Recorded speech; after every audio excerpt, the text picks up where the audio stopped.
Numerous reports have highlighted the increasing levels of political discrimination and denial of human rights and civil liberties in the country of Venezuela. The Human Rights Foundation has chosen to illustrate the persecution, violence, discrimination, harassment, and even imprisonment directed against those who disagree with the Venezuelan government. The Human Rights Foundation invites you to learn about 9 men and women who peacefully participated in the political process and paid a high price. They are the Caracas Nine. Venezuelan President Hugo Chavez was elected in December of 1998. He promised to end corruption and fight poverty. The president announced the formation of a new and better republic without exclusion, discrimination, or inequality.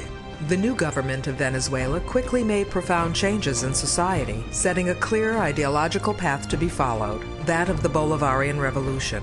Criticism of official state policy was now considered subversive, and dissenting journalists and politicians were branded as dangerous and threatened publicly by the president.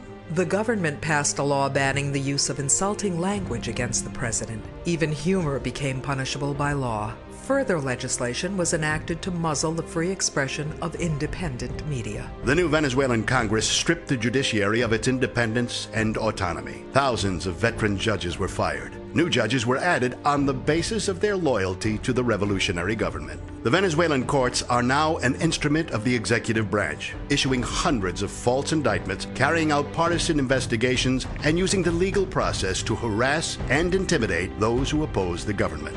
The Caracas Nine are survivors of discrimination, censorship, intimidation, torture, false arrest, and imprisonment. They are students, homemakers, judges, journalists, law enforcement officers, and even a retired general who served in the cabinet of President Chavez. Their cases are emblematic of a larger story, the systemic violation of human rights in Venezuela. Retired Army General Francisco Usón is among the most high-profile victims of human rights abuses in Venezuela today. Usón resigned from Chavez's cabinet in 2002 in protest of the use of military force against unarmed civilians. 2 years later, Usón was arrested because of comments he'd made on television about human rights violations inside a Venezuelan army base in which 2 soldiers were killed with a flamethrower. Despite now being a civilian, Usón was tried in a military tribunal and sentenced to 5.5 years of prison. He is currently serving this sentence in a maximum security military jail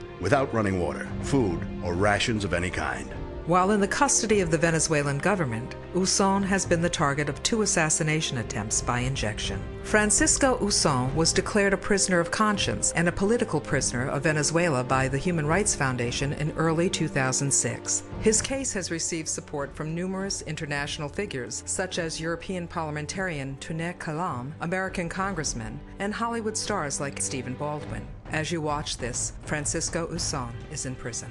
The Human Rights Foundation believes in the inalienable rights that protect the individual from arbitrary state and legal actions. We are devoted to the principle that all governments must be limited by the rule of law, must honor and uphold individual rights, and must acknowledge and protect the freedom of their citizens. For complete information on the Caracas Nine and what you can do to stand up for Francisco Usón and others like him, visit caracas9.com.